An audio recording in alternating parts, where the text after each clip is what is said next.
Hey everybody, welcome to another episode of Easy Tarot Lessons. I am Dusty White, your host, author of The Easiest Way to Learn Astrology Ever. That's coming out in a couple of months. The Easiest Way to Learn the Tarot Ever. It's been out for a while. Thank you very much. I appreciate all the love and support. And Advanced Tarot Secrets. And I'm going to be mentioning Aphrodite's Book of Secrets, which was written 5 years ago, but probably won't release it till later on this year or next year. So just to give you a reference point. I've got Becky on the phone today. You guys want to get your pen and paper and take notes. Becky, hi. How are you? I'm very well, thank you. How are you? I'm alive. I'm happy. And as you'll find out in just a few minutes, I am super, super excited to be here. Thank you for staying up late. Becky is over in jolly old England, and so it's very late at her late hour. Getting right into this, because we have so much to cover. I was just pages and pages and pages of notes that I've just put together for today. I want to cram it all in.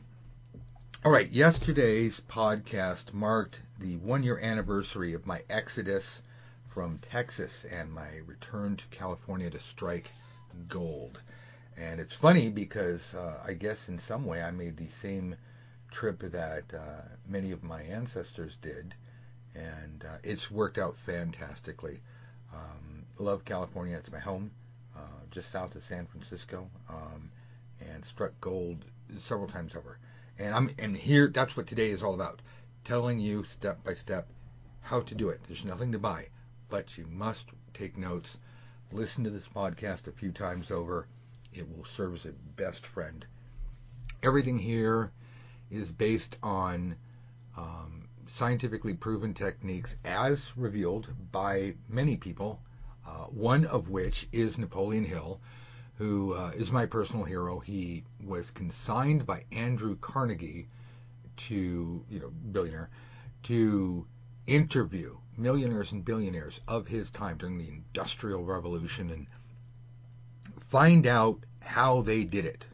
And what he revealed, without saying so, was that they're a bunch of sorcerers, wizards, and magicians. They were tapping into the divine, the gods, the fairies, spirit guides, God, angels, whatever you want to call it. They had found ways to tap into their connection so that they could blend the physical with the metaphysical and produce results that have made the world a much better place. And, of course, they particularly profited from it. Now, profit is not the motivation of today's episode. And whether you are seeking financial remuneration, or you just want to have happiness, or you want to get a girlfriend or something, it's not the thing that you want or the intent or cause behind it. Hopefully your morals are upright and upstanding and blah, blah, blah. All we're talking about today are the physical techniques that work. The difference between wishful thinking and actually getting. Becky, who I'm now calling the mistress of manifestation, has had tremendous results. I've had more results than I can count, and I'm going to keep piling them up. Several other students, tons of results. Clients had results. Your results will be your own. I can give you all the instruction I can, and this is free because I like to give. I've been doing very well, and I've given away hundreds of books this year. I shouldn't say that. I've bought books for my students and paid for them, and not even students, just people who are interested, and spent money giving them away. It's not like they just magically appear. So I'm trying to share the wealth, and part of that is sharing this information. Please don't for a moment think that because you're getting it for free that it's not worth a tremendous amount of money. Try these techniques for yourself. Use your own best judgment. Get professional guidance if you seek, if you care to. And then write me. Tell me how you're doing. Me at dustywhite.net. Okay.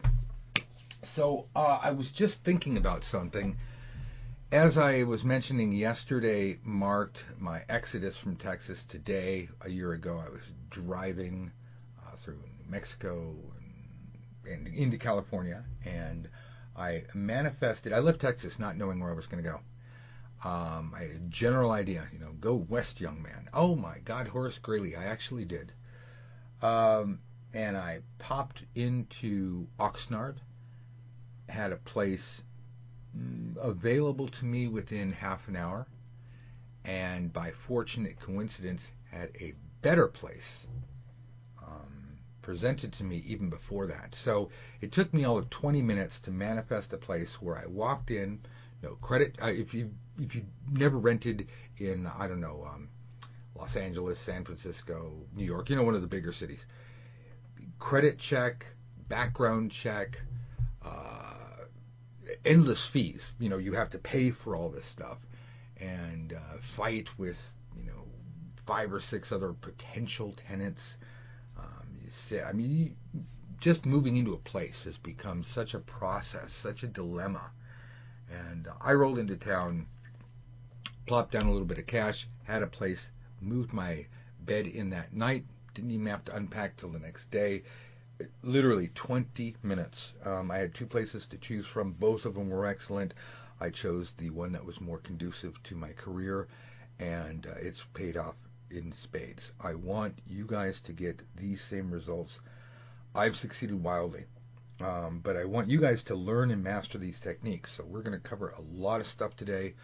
Yesterday's podcast, the moon was in Leo, sun is in Aries, Uranus is in Aries, and I was with Nate. So I was loud, I was ranty, I was vulgar, well, former Marine, and he's a rock and roll musician.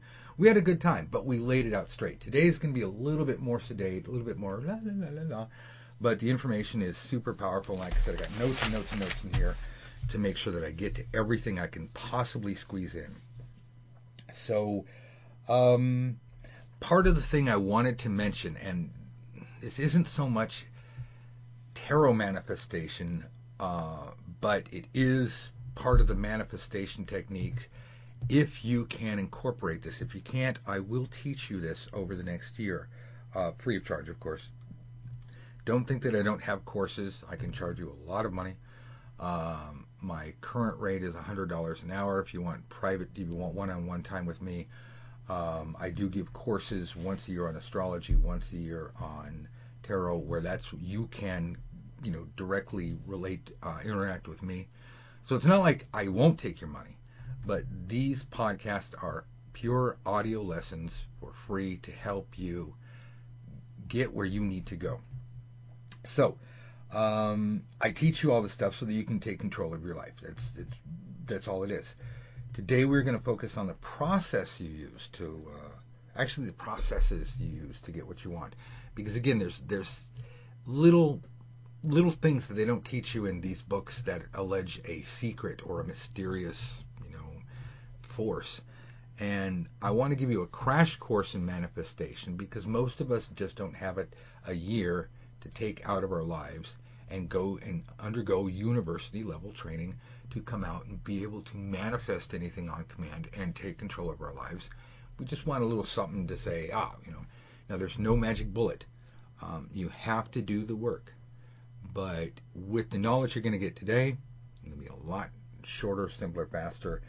I don't have any fancy music.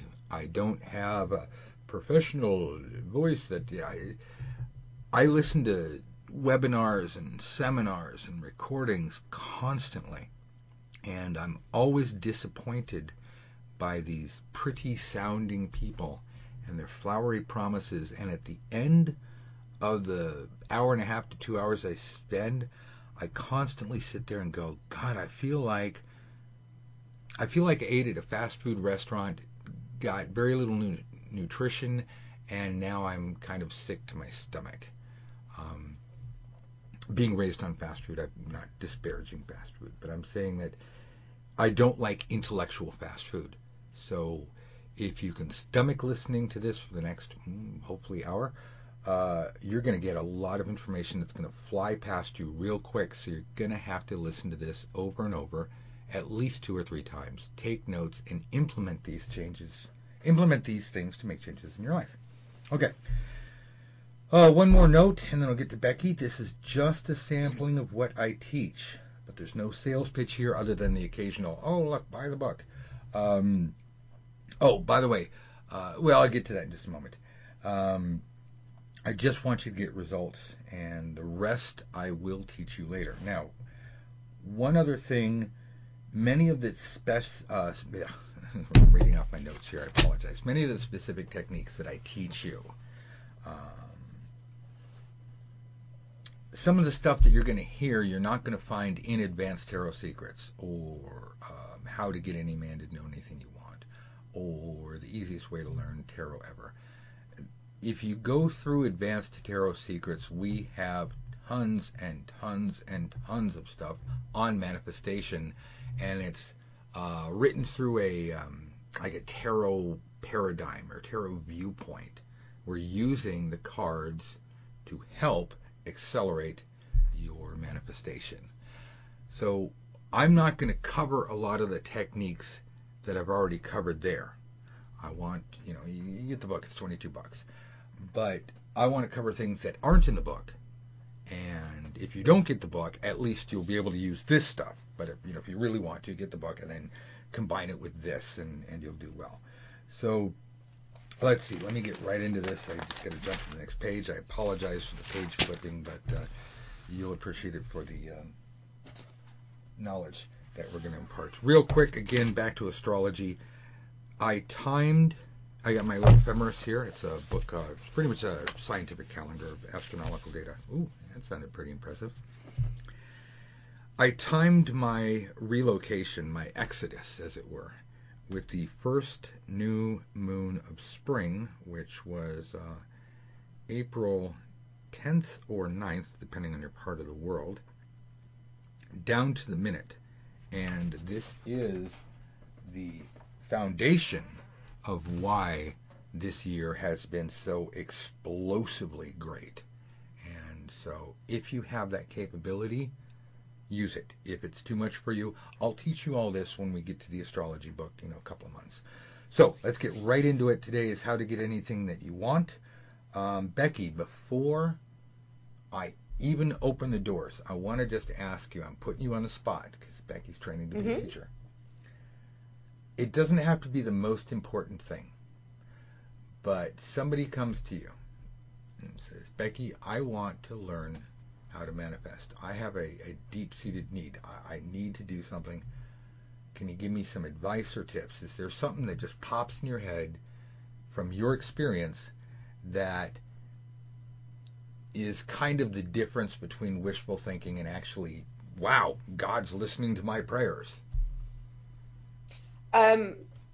Yes, because the first thing that jumps to mind is absolute expectation. I think you use the phrase faith demands. So right from the off, it's having the mindset that what you're manifesting is there and is yours. So by faith demands, faith doesn't beg, plead, wishful think, make bargains. Basically, the whole process behind that saying is the fact that I have absolute faith it's going to be there. I have faith that tomorrow morning the sun is going to rise. You've got to have that same level of faith when you're manifesting something. So from the very, very off, I think before you even sort of start the process in deciding and solidifying what it is you want, you've got to get that mindset there with the fact that forget the if, but, maybe, I have to, possibly, could I, maybe, if I cross my fingers 3 times, jump up and down and wish really, really hard it will happen.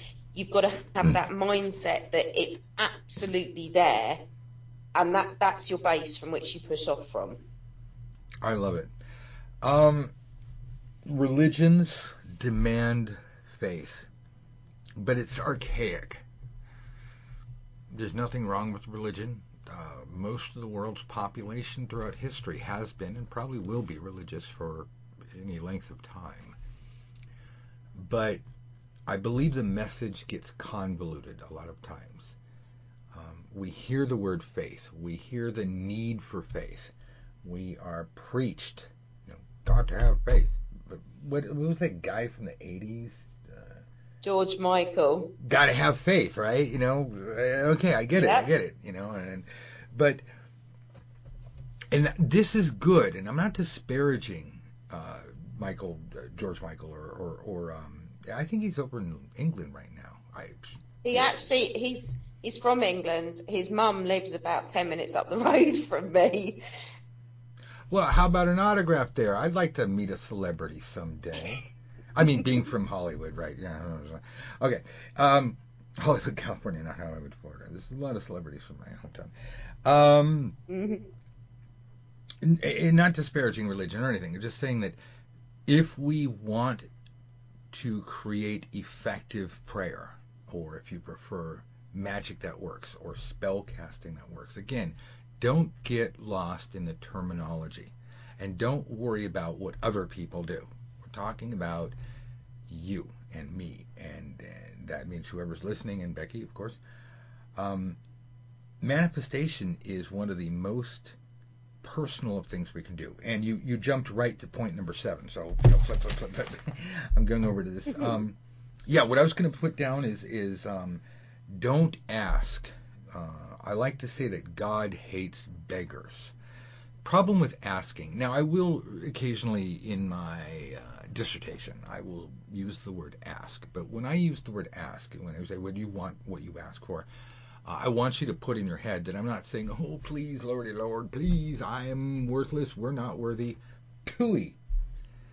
When you get down on your knees and grovel, you are not instilling confidence, you're instilling doubt.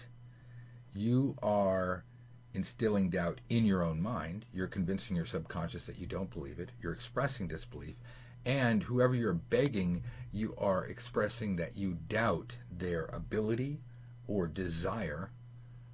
Pick one. Both of them are an insult, especially when you're talking to like the end-all be-all creator that most people believe in, and some of us believe in multiple creators. Or I don't want to alienate any part of the population because they say, well, the point is this message is too strong. It needs to get out there, no matter what your particular pantheon is. I'm just going to use the most simplistic and say G-O-D because it's, and then you can adjust it in your mind however you like. But when you go to what people call God and you say, oh, Lordy Lord, please, please, please, I know you don't have time. No, that's crap. You go in with a baseball bat and you say, I'm ready to swing. Go ahead, throw the ball. I'm going to hit it. Faith demands, because when you think about it, faith is the height of a sense of expectation or a sense of entitlement. And faith not only strengthens your psychological viewpoint, but it strengthens the message. It's almost like a punch. It's the force behind your psychic punch. You need to wake up nature. You need to tell her to get off of her butt and go help you. So very, very good point on faith. I'm going to go back to point number 1. Thank you, Becky. I appreciate that. And your input is invaluable. Okay, first things first, you need to have a clear goal. Vague desires bring vague results. Becky, you knew what you want when you needed to manifest, right?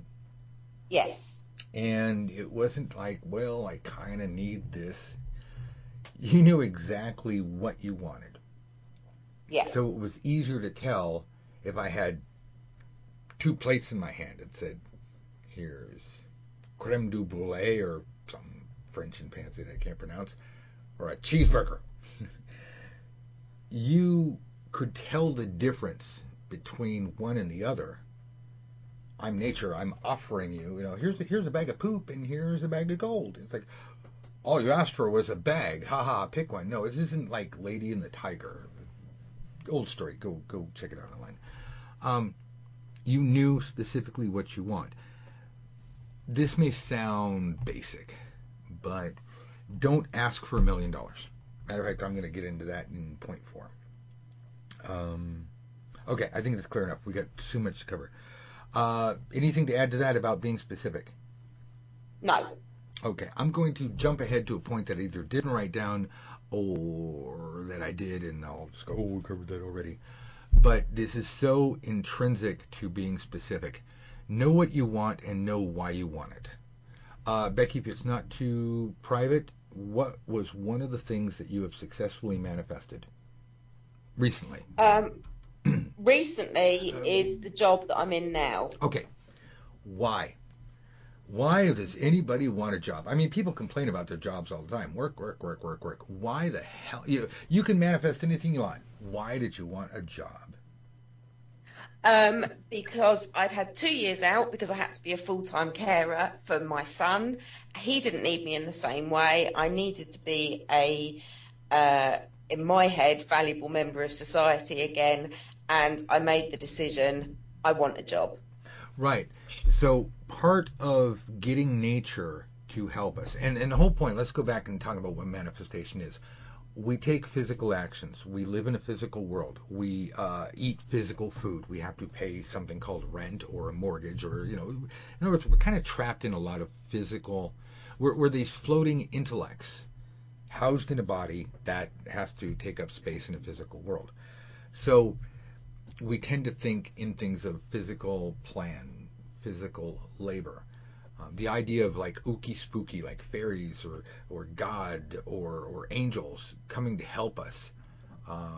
Sometimes the intelligentsia can't rationalize that. They think it's all some kind of fantasy. Well, be that as it may, I'm not here to argue religion or semantics at this point, but I want to bring up that we all can understand the concept of teamwork. If Becky's car runs out of gas and she needs to push her car to the gas station, God forbid, it would be really helpful if a soccer team, because you don't have football out there, or what you call football, we call bananas. Mm-hmm. Thank you, Eddie. It'd be really useful if you had a team of soccer hooligans to push your car to the gas station and plop down their credit card and fill it up and wash the windows and change the tires. Teamwork works. We know that.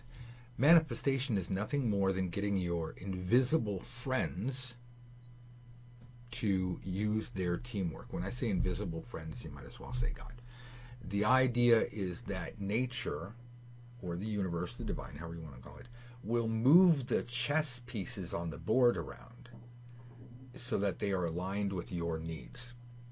Oh, these people will happen to take this particular route rather than the other route.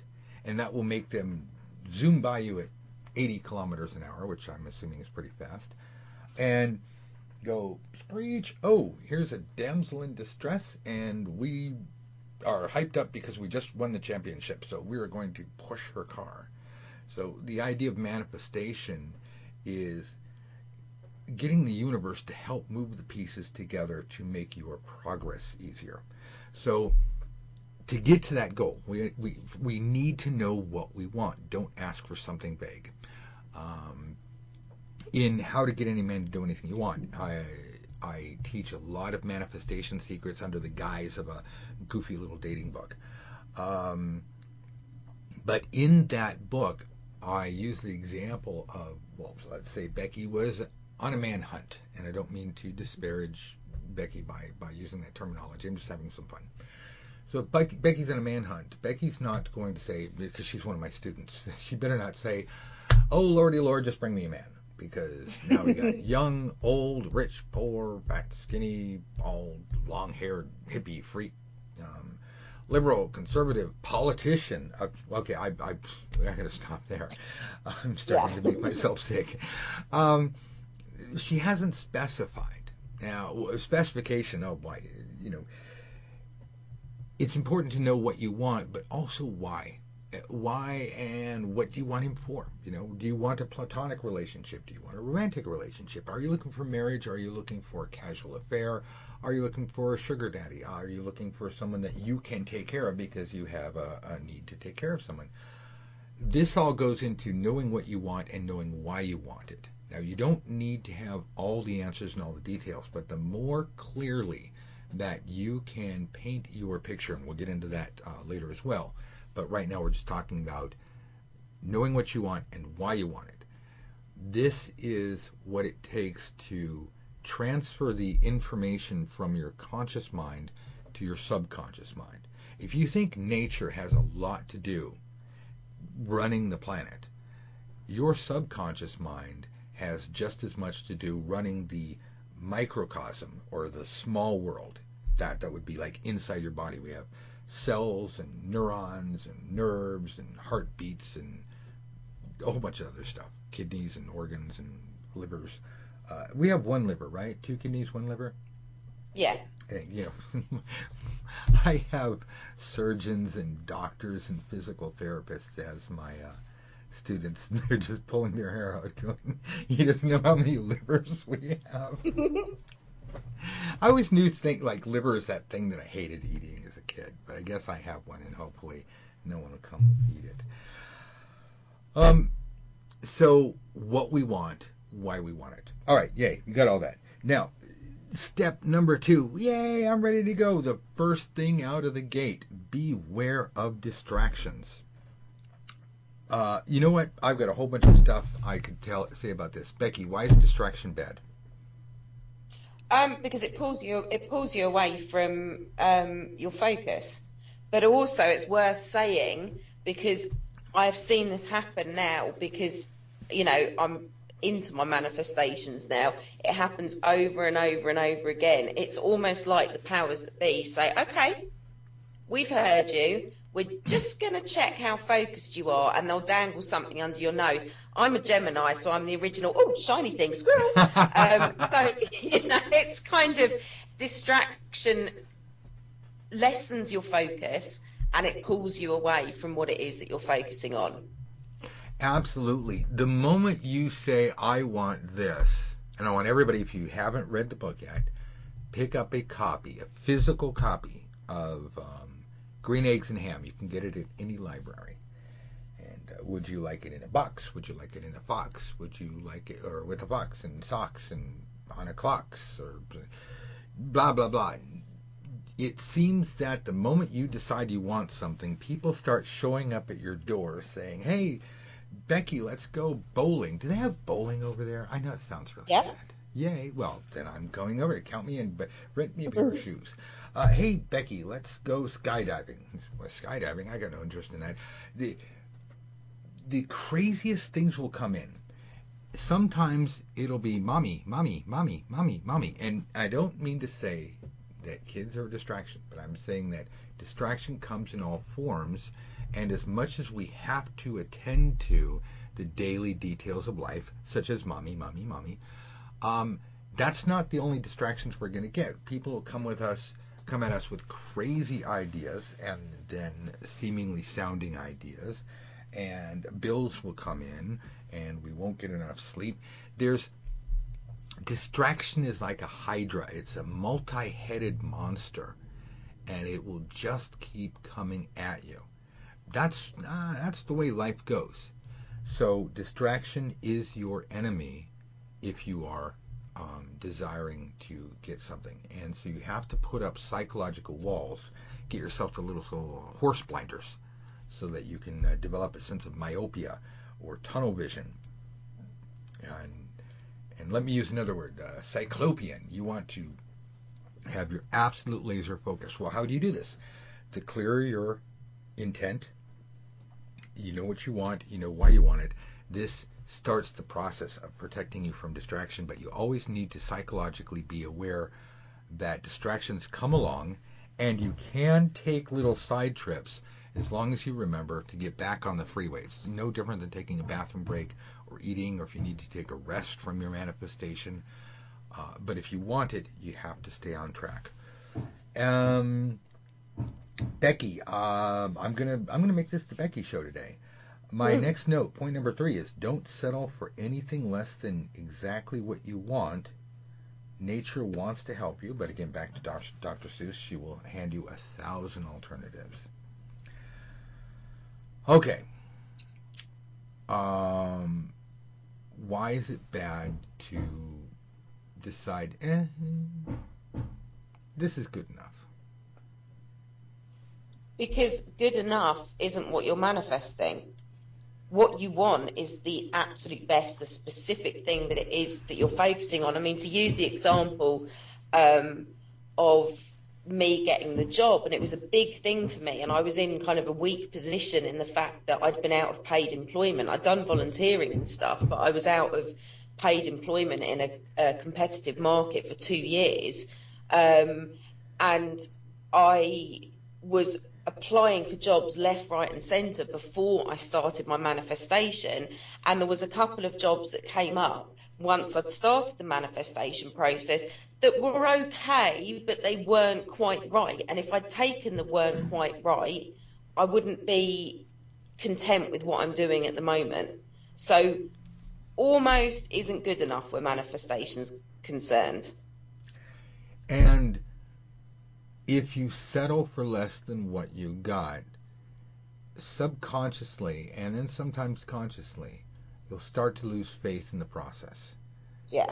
You will say, well, I almost got. Well, I did this. Well, and you're going to be disappointed with the results. I'm not saying be so anal picky that if you want a red Porsche and somebody just hands you a blue Porsche, you say, oh, it's not red. I've manifested 2 brand new shiny white convertibles. Yay, thank you very much. I literally, both of them were dropped in my lap years apart. By the way, my landlord decided that today's the day that he wants to repair the studio, so you'll hear some hammering in the background. I apologize, but we're pushing forward. My original manifestation was for a red convertible. Oh, boo-hoo. You know, I got a beautiful Chevy, white Chevy. That was a wonderful convertible. It had 12,000 miles on it. Oh my God! The only thing I didn't have to do was pay that new car price. You know, it'd been driven just enough to lose a lot of its value, and it was the guy who owned it before me went over it with a toothbrush and parked it in his car with a car cover over it. It was just wow. And then the Mustang, I think I've had that for 5 years now. Put a couple 100,000 miles on it. Beautiful, beautiful shiny white convertible. Got it for a steal. I feel so guilty. I want to go back and track down the lady I bought it from and give her an extra $1,000 and say thank you. This car has really, really, really lasted. The point is that anybody can do this, but don't be so anal that if it's blue versus red or something, you know, allow yourself a little leeway, but don't assume that good enough is good enough. You need to get what it is that you ask for. And if you use these techniques, we found tremendous success. You should as well. Yes. Okay. Point number 4, specify and be clear. I was mentioning this earlier. I kind of touched on this. The thing here is that you are allowed to change your mind as you go along, as circumstances change.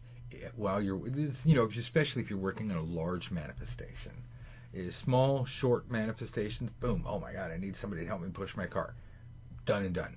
However, if a tow truck arrives and offers you the same service, especially if it's free, yes, you can take that.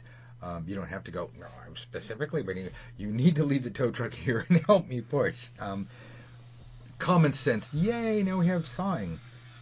Again, I apologize, guys, but let's just get to this. You're allowed to change your mind or adapt to the circumstances as you need, or allow your goals to evolve. You know, Becky is manifesting a house in the country. Well, she gets about halfway through her manifestation and things are going well, and she's got all these options, and then she finds, ooh, cottage in the forest, or wow, this condo came up in the city. Now, if she was amenable to that, and if she said, wow, this will work out better for me, she can change her manifestation and focus. But if the condo in the city isn't right, then that would be settling for what she, less than what she wanted, because again, she paid for it on the back end. When I talk about specific, I talked about $1 million. If you are not specific, you lose a lot of the psychic punch power. You really need to drive your message home to the universe and allow it to work its magic. That's what nature does, and bring to you what you need. Let's say one of the worst things you can do is wish for $1 million. $1 million is it's an easy thing to say. $1 million. It's a large amount. It seems like more than we would need for our personal needs for the most part.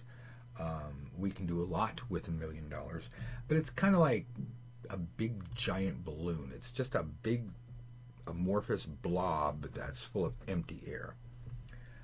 It'd be much better to specifically, if you want $1 million, to specifically say, I need to raise $100,000 for this particular project that I thoroughly believe in, and I'm going to take that $100,000, and over the next year, I'm going to, I'm using that as investment money, and I'm going to put some work into this, and I'm going to generate $3 million of revenue, out of which I get to keep $1 million.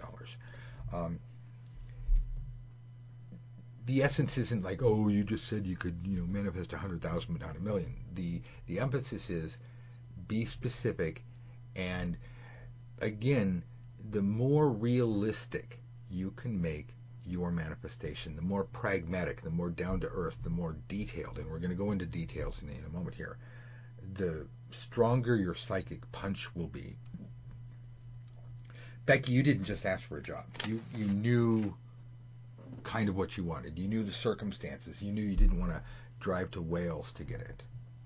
No, I mean, this is what I was just thinking while you said it, because, I mean, two of the biggest manifestations I've done has been getting my car, which was very specific, right down to the make and model, and bearing in mind it wasn't a new car, and, I got the exact car that I wanted. And this is what I was going to say, if people are wanting specific examples, it's like with my job, I didn't know what it was I wanted to do. My main focus was getting back to work. So when I drew up my list of specifics, it's got to be within a half-hour commute from home. It's got to fit in with the kids in terms of hours. It's got to be this salary minimum. That was kind of it's got to be a job where mentally I'm engaged, because that's incredibly important to me, because I just couldn't, my brain needs to be awake. So I had this whole list of specifics, but I didn't know what it was. And then, like when you say with distractions, I had jobs throwing themselves at me that weren't quite right. And then the one I got now, this is how manifestation is amazing. It literally just landed in my lap through a random conversation with a friend I hadn't seen for ages, and it's ticked every box I asked it to do. It's not my lifetime's work by a long shot. I was manifesting my job that's right for me in my life now, and I'm quite content with what I'm doing at the moment. The next phase will begin when I'm ready for the next phase. Well, one of the things that I thought of when you were speaking is you have two lovely children. I'm sorry, Becky, but you're not 21 and single anymore. No. You don't, single maybe, but not 21. I'm sorry. Well, you don't have the absolute freedom to fly off to Paris or no. Argentina, for any, or Antarctica. You don't have the luxury of just being able to go anywhere and do anything. Your manifestation took into account that this job had to fit your current lifestyle and your current responsibility needs. Yeah, I'm a single mum of two teenagers. My specifics from the job are very specific, because it's got to absolutely fit my life. So I couldn't settle for second best. I couldn't settle for a job that was great but was an hour's commute each way, because that doesn't fit my life. Right. And people listening at home, please tailor Becky's situation to your own. Understand that we're just using a real life example that's happened relatively recently, within the last year. I don't want to get too specific on Becky's stuff because it's her own privacy. But understand what we're teaching here. Um, Take what you already know and then refine it with these techniques, and make sure that your manifestation fits the lifestyle that you have now or the lifestyle that you're looking to create, but it's not going to be so jarring that there's going to be tremendous amounts of sacrifice to get it. That's doing it the hard way, and it's doing it the dumb way. So we want to do it the easy way and the smart way. Okay, number 5. Oh my God, this is this is not fun. This is not pretty, and it's not sexy. But point number 5 is to persist. Persist. Well, you know how to spell it. Yuck. Look, if you quit when doubt comes along, you will cancel out all of the progress that you've made. Oh, that's what I wanted to mention earlier, and that's why I was the whole thing about astrology, was it? This whole 1 year of just blossoming, amazing success. Advanced Tarot Secrets came out, blam, it's taken over the planet. It's doing really well. People are liking it. I worked my butt off on it for 4 years, so it's not like I just threw something together. Here's a brochure, haha. No, but again, even if you're building a better mousetrap, there's no guarantee that the world will be passed to your door. But the reason why all of this has happened is because all of these techniques and many more I've used and I consistently use. But all of this came 2 weeks after one of the blackest days in my life. Things were going along well before this year. Exponential growth, yay, woo. But everything came crashing down last part of March. And it was just, I called it Black Monday. It's not necessarily original, but it happened to be Monday. It happened to be very dark. Spiritually, psychically, physically, metaphysically, just, oh, God. Ugh. And within 2 weeks from that absolute worst possible time, blam, I had my new journey, and it was a 3-day journey, and it was a trip across the United States, America to everybody else. And come on, you're going west. You gotta have fun when you're going west. And I got to see the first sunset over the ocean, and I knew that I was home, and I knew that that thing that happened 2 weeks ago, it just evaporated. Persist. You will have good days, and I promise you, I can guarantee you one thing. You're going to have a bad day at some point. That everybody does. It's not the end of the world unless you allow it to be. And I don't mean to sound like some kind of crazy motivational speaker, but the power of persistence is one of the keys to making it happen. And Napoleon Hill talks about a guy who stopped digging 3 feet short of gold. You get his book. You can pick it up at the library. You can support the whole cause by picking up a copy of Think and Grow Rich. And get the original version, not this one that's like modernized. It's crap. Becky, any thoughts on persistence? I'm just going to reiterate what you say. I mean, it almost builds on not getting distracted. You do have to keep going, and you have to go back to the original thing you were saying about, faith demanding. You have to be persistent, and it's that tunnel vision that comes with persistence, and keep going, because the reward is worth it in the end. Yeah, one thing, maybe I'm jumping ahead of myself, but I've mentioned this before, but nature has a lot to do, and we need to make sure that we get her attention. We need to make sure that if she gets distracted helping somebody else, we are, what do they say, top of mind. I'll get into politeness, I'll get into that, but I want to just touch on that real quick.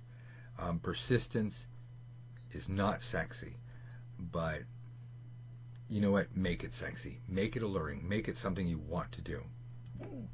Make it your mantra. Make it your best friend, and you'll do well. Okay, point number 6. This is not something I can point to. Most of the things that make your manifestation work are invisible to you. That doesn't mean that they're invisible, but I am invisible to Becky because we are speaking over Skype, over the transatlantic cable, or some satellite, who knows. in the sense that she is invisible to me simply means that I can't see what she's doing right now. That's how manifestation works. Becky, the job that you have right now that came from a conversation seemingly out of nowhere, the things that brought you to that job and that job to you, because remember, you are what they were seeking as much as you were seeking them. Yeah. So the things that brought you two together, like two magnets, again, positive and negative, because if you do positive, negative, it doesn't work, but that's only with magnets. But that thing that brought you together, a lot of things had to happen. The person you spoke to had to speak to someone else. The person who were like, you need somebody to do this job. These things were not invisible, like, magical or, Harry Potter, but they were invisible to you. Does that make sense? Yes, completely. So my point is that everyone else, understand that sometimes you're going to feel silly, or that you're spinning your wheels, or that you're making all this effort and nothing's happening. If you are doing everything right, check, you're following the process. Nature's going out there and doing things. And it's nice when she holds up a big giant sign. Hey, when she knocks on your door, hello, I'm just giving you a daily report, and you drive down the road, and here's a sign. Your manifestation is working. It's nice when that happens. Go team. But we can't always see the wheels turning. We can't see, even in the simplest manifestation. Nature has a lot of forces to put in motion. She has to move people here and there to create chain reactions and cause circumstantial effects to bring everything together. So this goes back to unshakable faith.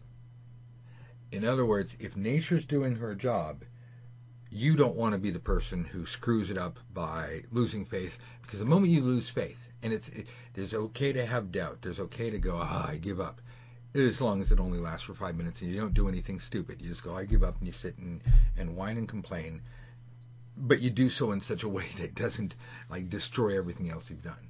Don't start tearing your house down just because it's not finished, before the rain starts. Okay, I think I've drilled that in the ground. Point number 7 we covered. Number 8. Anything, Becky, that you wanted to throw in real quick before I just jump into this? No, carry on. Yay. Thank you. Okay, point number 8. I teach a process in Aphrodite's book, Secrets, that involves aligning your physical, mental, and emotional energies so that you can break through the shell that separates you from the divine. Oh my God, now we're getting into calculus, algebra. Give me another fancy name for math. String theory. It's like, yeah. Pythagoras' theorem. Theorem, yes. PME equals S. Yay. That's Aphrodite's book. Secrets, the easiest way to remember it. Talked about, the good news is we talked about this before. You got to go back and find the podcasts. And I'm not going to give you a hint. It says manifestation on it, so it's pretty easy to find. But I'm going to give you another more of a hint. Because I really want you guys to listen to these podcasts and learn. Or you could just pay me. I mean, but hell, take the free stuff.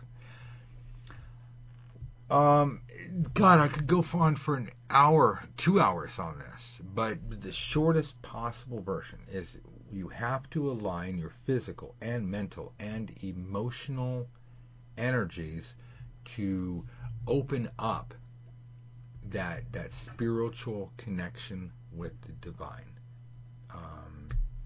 The process of doing that is explained in Aphrodite's Book of Secrets. It's hinted at in Advanced Tarot Secrets. It's referred to in How to Get Any Man to Do Anything You Want. My landlord is apparently doing it right now. And I've explained it in a few previous podcasts so that you can kind of get the gist of it. But you must do this. There's a physical separation between humanity and divinity. Now, this isn't the whole metaphysical, quasi-metaphysical, ooh, look at me getting ready to start slapping people around. This isn't the quasi metaphysical concept of sacred versus profane. Once you open your eyes, you realize there is no sacred versus profane. This is the product of limited minds. All is one, one is all. That doesn't mean it's all equal. It's all like just, it's a milkshake. It's all been blended together. No, it's more like a lumpy stew. You can pick out the potatoes and the pearl onions and the mushrooms from the tender, juicy beef chunks, and unless you are, not into eating meat, which I respect, you can have a vegetable stew. But it's all in there. It's all in the mix. But the thing is, you have to. So many things I want to cover in this little time. You need to align your physical, mental, and emotional to awaken the spiritual. It is all we're in the sense that it's kind of like Earth. We are all Earth. We are all on the Earth. We're all part of the planet. But we got bugs and trees and animals and peoples and plants, water and clouds.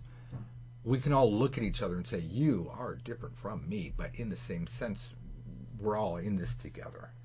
So that's what I mean by it is all together. There's no sacred from profane. Shakespeare again, only good and only thinking makes it so, if you remember that. Okay, this is the secret to effective prayer, magic that works, and getting prayers answered. Next. Oh, this is a big one. Becky. Yes. All that we have to do to continue to exist on this planet. I'm not saying live an enjoyable and productive life. But the only thing we have to do, there's 4 things we have to do. Write this down, people. Eat, sleep, breathe, and poop. I mean, think about that. That is, if we do that, we will function.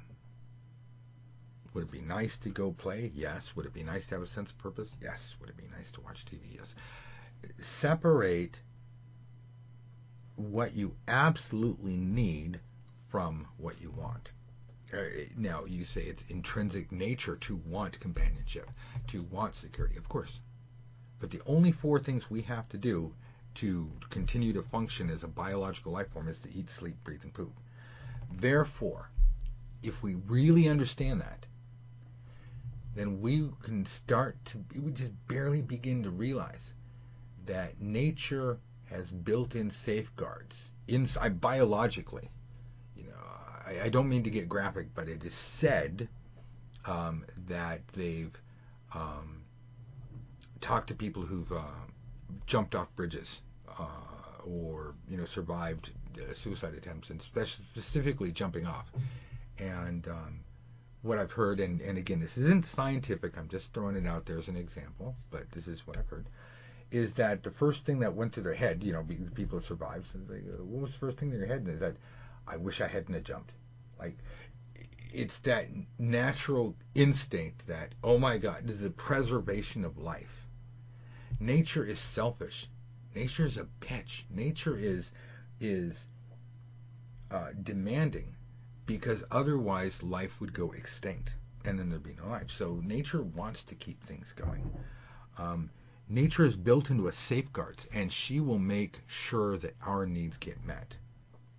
If we're hungry, we will lie, cheat, and steal if we have to get food, if it comes to that. If we're tired, we get cranky, or nature's going to put us to sleep. If we can't breathe, we will scratch and claw and fight to breathe. This is not a conscious thing. I think I will breathe. I think I will eat. Nature says, we're going to eat. Otherwise, I'd take your energy and I'd make you cranky and whatever. So the point is that understanding that we have a few core basic needs, nature protects us by making us do things.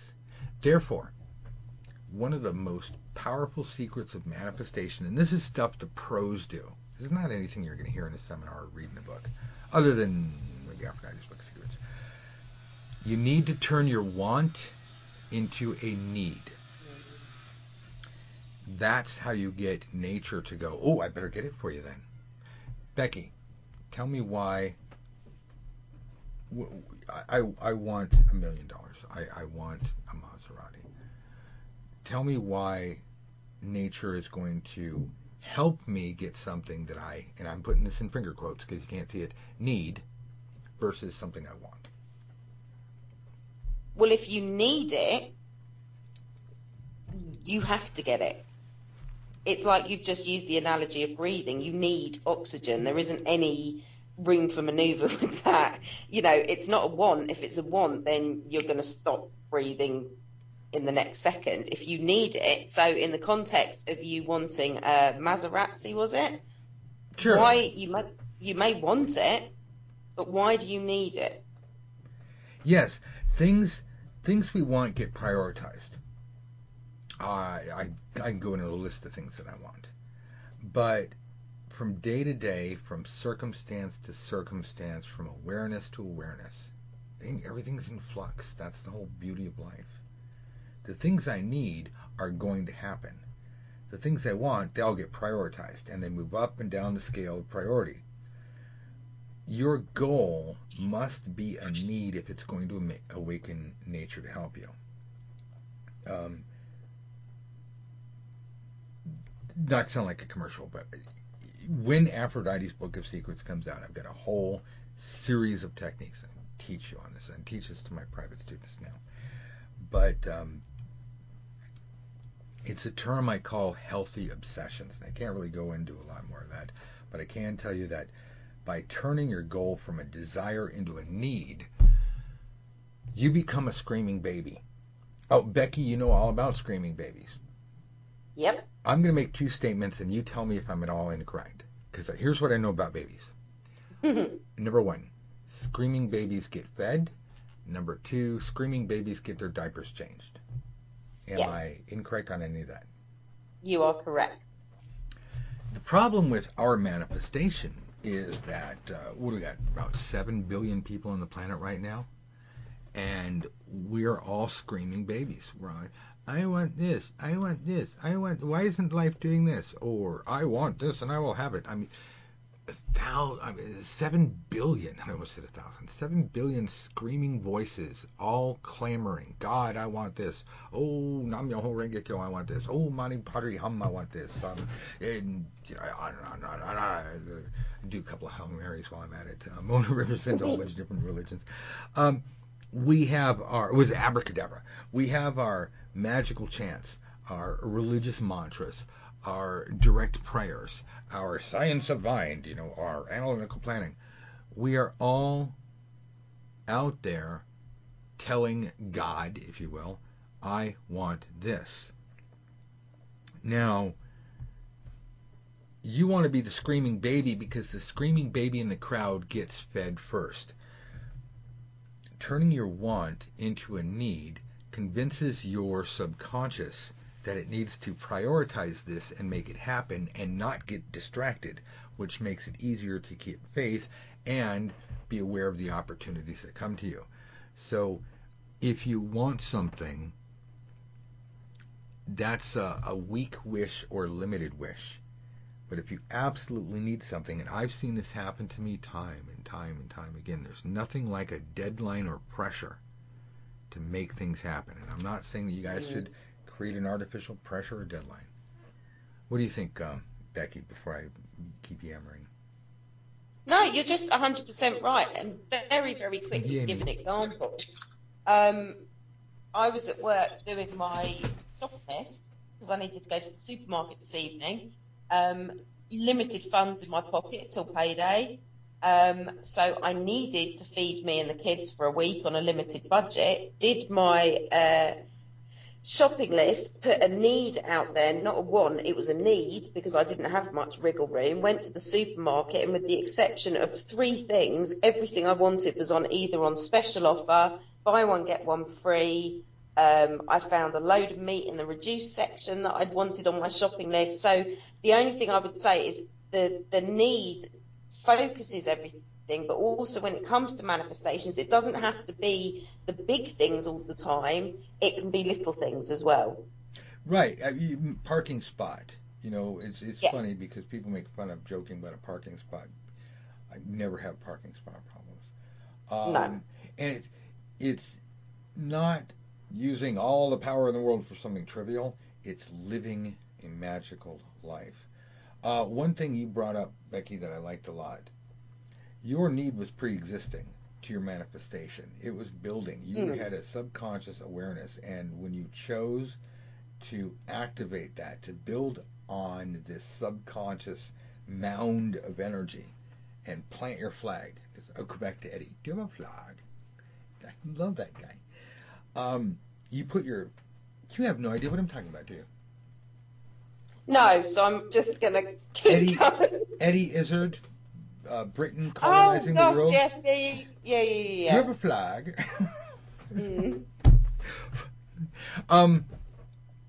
By planting your flag on that, notice, folks, listen, go back and listen to what happened. The world didn't go on sale because, oh my God, Becky needed to save money. Becky was delivered to the place where those resources were. Manifestation isn't all about sitting at home and saying, bring me a taco. A taco might come to you, or you might end up walking and getting the taco. You know, Muhammad the mountain. I will go to you, or you will come to me. Either way, mountain meets Muhammad. Hello, happy to meet you.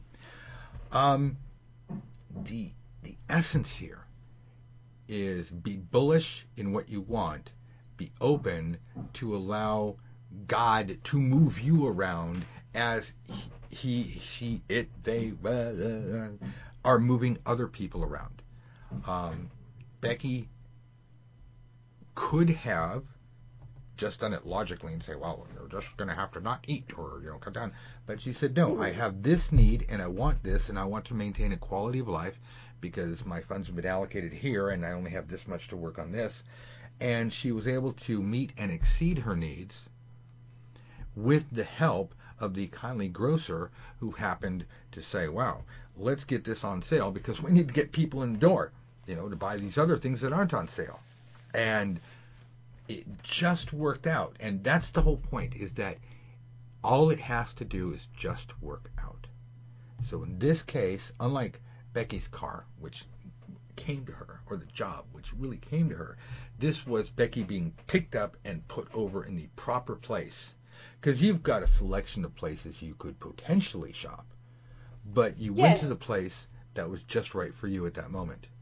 But it's not even that. I mean, even when I was physically in the particular supermarket I was in, there was one aisle I hadn't even gone down because I didn't need to, was halfway up and then suddenly thought, oh, I need this, turned back, walked past the end of the aisle and went, oh, they've just put a whole load of stuff and reduced. Went in, got massive bargains on the meat. I've got enough meat for the next couple of weeks now. Whack it all in the freezer and sorted. So when you talk about being picked up, obviously I wasn't physically picked up, but even within the building that I'd gone to, which was my choice to go there, I was then kind of nudged to where I needed to be because I had no reason to be on that aisle. Got nudged and went, oh, okay, this will suit me, thank you very much. And the only other thing I'll say quickly, because I was thinking about it, is the advantage of manifestation is once the techniques start working for you, it becomes easier and easier and easier. So today I did my shopping list, I sat there, I worked on it, I put it out there,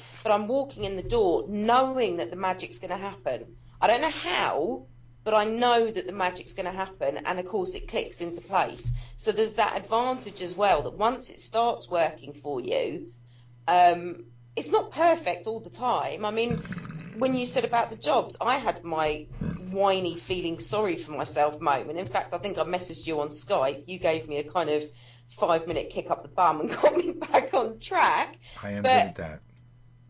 You're very good at that. But, it's kind of, I walked in knowing it was going to work, but with this particular aisle, I hadn't even thought of going down there, and it was like, oh, something popped in my head, turn around, walk back, and there it was. Well, that's funny you mentioned that, because I stand by my assertion that you were physically picked up and plopped in that aisle. The only difference is you thought it was your idea. Yeah. Because you weren't going to go in that aisle. And it was like, hey, Becky, no, I don't need it. Becky, fine. Hey, look, what about, oh, yes. Ding, thank you for going in the aisle. This happens to me a lot. Nature wants to help us, and sometimes we're just too damn smart for our own good. Like, Nope, not going to do it. Nope, not going to do it. No, oh, how about this? All right, couple more things. I mean, thank you so much. Politeness. Okay, remember, I've just been talking about being demanding and faith and say what you want and be a screaming baby. I want to talk about politeness. When dealing with the divine, politeness always counts. Words like please and thank you work. Yeah. Words like please and thank you carry a lot of weight, but only when they're sincere. So you got to be firm in your conviction and expectation, but politely assertive. Which brings us to point number 11. I hear this phrase a lot, and it just makes me vomit. I'm going to try to say it as angelic as I can. The power of gratitude. Wait, I need harps and butterflies flying around me and a little light. Part the clouds a little bit, have a little golden bit of sunshine. The power of gratitude, yay. It is nice to walk through life. I mean, forget manifestation. It is very nice to walk through life and to be grateful and to be positive and to be friendly. Yay, that unconditionally, but that's not manifestation. When I'm talking about manifestation and the power of gratitude, I don't want you to be I don't want you to be grateful for your crappy life. Say thank you preemptively for what you're about to receive. You knew going into the story. I mean, you just mentioned you just knew it was going to work. Yeah. Say thank you sincerely, but with the expectation that you're going to get what you want. For example, when I say thank you, there's one reason. Oh my God, Becky, pop quiz, and you guys can play at home. There's one and only one. Well, I'm sorry, there's two reasons, but they're kind of the same. There's one or two, depending on how anal you want to get, reason or reasons to say thank you. Do you know what they are, Becky? Because I've got what I want. That's it. Or you're Yes. about to give me what I want. Exactly, because somebody did something for you or they're about to. That's it. So when I say, I want a Maserati, a red Maserati with 12,000 miles on it, just take off the edge, but driven, very slowly by a grandmother in Pasadena and well maintained by expert mechanics, but it shaves $75,000 off the price. Thank you. When I say thank you, I say it with a sense of expectation. I am sincere. I deeply appreciate the divine coming in to save my butt because I'm just not that smart. But I'm devilishly good looking. Okay, come on, it was supposed to be funny. I've lost my point, dude. My own bastardized sense of humor. The essence is say thank you as in conjunction with your face. Be polite. It's okay to say please, but say please out of firmness, strength, and politeness. Say thank you in advance. Now, after you get it, it's a good time to say thank you as well. But say thank you because it reinforces your faith, but it also bridges the gap. It opens the gateway to the divine. It's an acid that dissolves any barriers. Go into that a lot more, but not right now. Okay. Point number 12. This is huge. Oh God, I've got a couple of these. I'm pulling my hair out because they're so big. I just don't have time to go through this. Okay, it's essentially you get this. I have, like I said, I was raised on fast food. I have heard this phrase over and over and over. Would you like fries with that? Everybody in the world has access to McDonald's. I'm not supporting McDonald's. I'm not castigating McDonald's. I'm just saying that they're pretty much everywhere you want to go. You might have to drive 100 miles to it or 1,000 miles, but I think they're on every continent. So I'm going to use them as an example. When you go to McDonald's, they don't sell you burgers anymore. They got tired of people of telling their employees, would you like fries with that? Would you like something to drink? They don't want you to buy a burger. You go in because you want a burger. They want you to buy the burger and the fries and the shake, or the burgers and the fries and the drink, or the burger, the fries, and the apple pie. You're there for a burger, but it just seems natural that with a hamburger you'd have fries. Boy, then you'd be thirsty, so you want something to drink. So the whole concept, and the key phrase is, would you like fries with that? I want you to envision your goal, but what comes with it. This helps you paint your mental picture that much more clear. It makes your goal more of a reality. I want $1 million. That's an abstract. Well, I want $100,000 that I am going to use to get these resources and pay these people so that I can do this and generate $3 million in revenue, and that $1 million is going to be my take. That is more of a whole picture. Becky, I got an exercise for you. I want you to imagine the Mona Lisa, but imagine it as if Leo had painted just her face, nothing else. That's kind of creepy. We have a disembodied head floating on a blank canvas. That's not real. It's almost like Dolly. It's surreal. You know what I mean? It's no longer the Mona Lisa. Yeah. Little boy blue, standing against a blank canvas. It's like, okay, it's some long-haired hippie freak kid with a fancy blue French-looking thing and a hat with a feather in it. I'm remembering from a kid. I think I saw that. If your goal is abstract, or if your goal is exquisitely detailed, but you can't envision anything out of it, it makes it harder to understand. It makes it harder to translate into reality. When you wanted the specific job that you did, you built in this step. You said, I don't want it to be more than half an hour commute, because you were already envisioning that your time away from work would be only limited by this much driving and that much driving, and the location would allow you to maybe stop by the store, and having this job would allow you to do certain things. Does that make sense?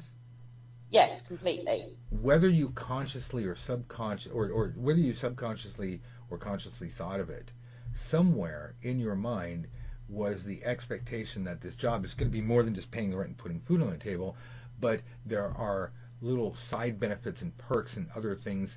So because, and again, that's the beauty of manifesting something like a job, is it's so ingrained into our psyche. We know what a job is. We know what a job does for us. We know that we're going to have an identity at work. I mean, these things, the fries that come with, or the shake or the Coke or whatever that comes with the burger, is automatic with something like, I want a car. Well, this goes back to, why do you want a car?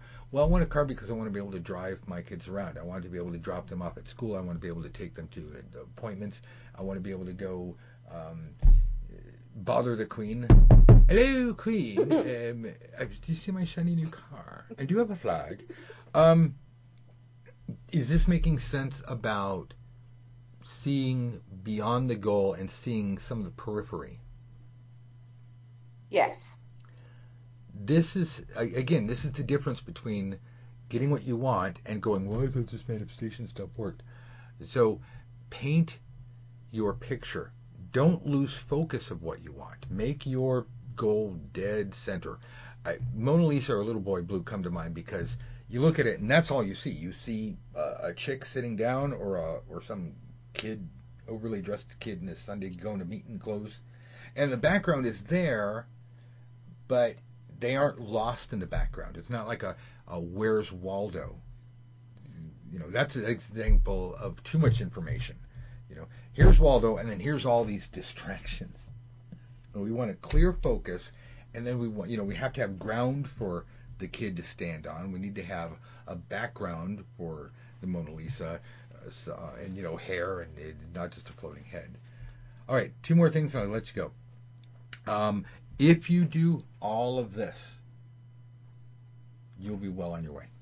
If you do all of these things, you do them correctly. It's worked for all of us. But you have to be aware.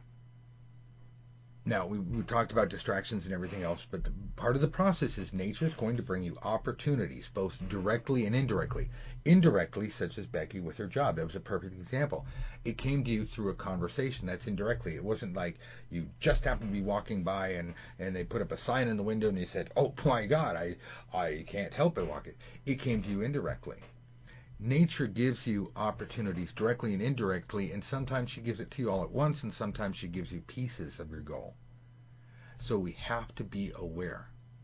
Yes, we can still say no. We can say no, thank you. We can say yes, I want this. But we have to keep our eyes and ears open at all times. Becky, what do you think? Yeah, I mean, that's completely it. And to use the example of my job, when you say about having, I know how to do this. I had my eyes and ears open. I was kind of probably looking too much. And then it all came because my friend was dropping some clothes around for the kids. How are you? Oh, I'm okay. I'm looking for a job, blah, blah, blah, blah, blah. Well, actually, and it all went on from there. So, it's being aware that it may not happen the way that you think it's going to happen, but that's a good point. The way you think it's going to happen. I'm great at a sense of expectation. I'm going to get up and I'm going to go to work and I'm going to get paid on Friday. That's the way it's going to happen. It's not bad to be rigid, but we have to realize that ain't none of us smart as all of us, and none of us is as smart as God, and whatever. Nature can outfox us all, blah, blah, blah. The essence is be aware. Just like you talked about in the supermarket. You knew where you were going to go. You did not need to go down there. That you ended up saving tremendous amounts of money and getting more than for your dollar, because you were aware, because you had your eyes and ears open, and a little voice said, "Her, clean up in aisle 6." Said, "Come on over here." And if you hadn't been aware, you would have totally missed it.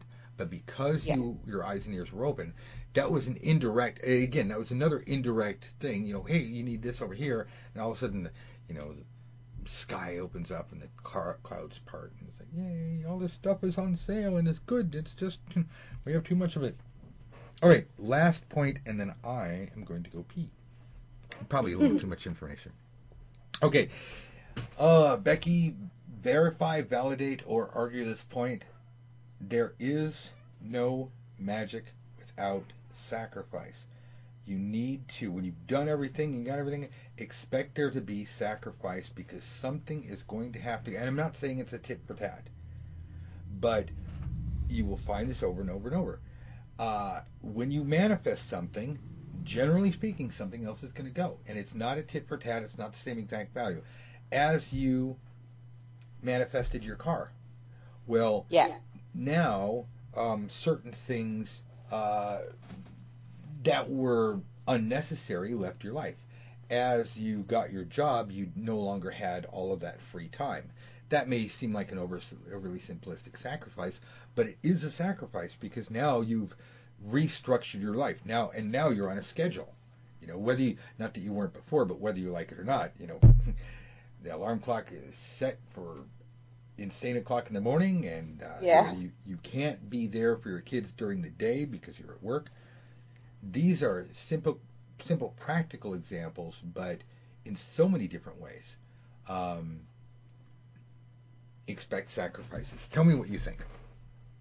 No, I agree with that, and expect sacrifices, like you say, because with the job, I've obviously my time has completely changed. I mean, this time 18 months ago, I could quite happily keep crazy hours studying on your times and staying up till 3, 4 in the morning, because all I had to do was get up and do a school run. It didn't matter if I was like a zombie for the rest of the day. So there does come the sacrifice. It's not a negative, though, because I don't want people thinking it's like a punishment because you've got what you want, because it's not that. It's just, as you say, there's that shift that comes. And the other sacrifice, I think, is almost in the process as well, because it's not a passive process. So even when you're in the process of manifesting something, to a degree you're sacrificing something because your focus has got to be absolute, so you're not getting distracted. And it's not a passive process, it's an active process. You actually have to do something. So otherwise you are just sitting there and wishing. Absolutely. Hey, thanks a lot, Becky. I know it's incredibly late. We've been at this for an hour and 20 minutes. Thank you, everybody, for listening. Tomorrow, we are going to we'll get somebody on the phone. Hopefully, me, Becky, maybe Beth, maybe Nate, maybe somebody else. We're going to go straight through techniques right out of Aphrodite's Book of Secrets. You don't want to miss that. Thank you all for being here. Becky, assalamu alaikum. Thank you for being here. Thank you. Let me know if you need anything. Other than that, guys, listen to this podcast again and do the work and get the results, and then email me. Let me know you're doing well. Have a good night, Becky. All right. Thanks, Dusty. Bye. Bye.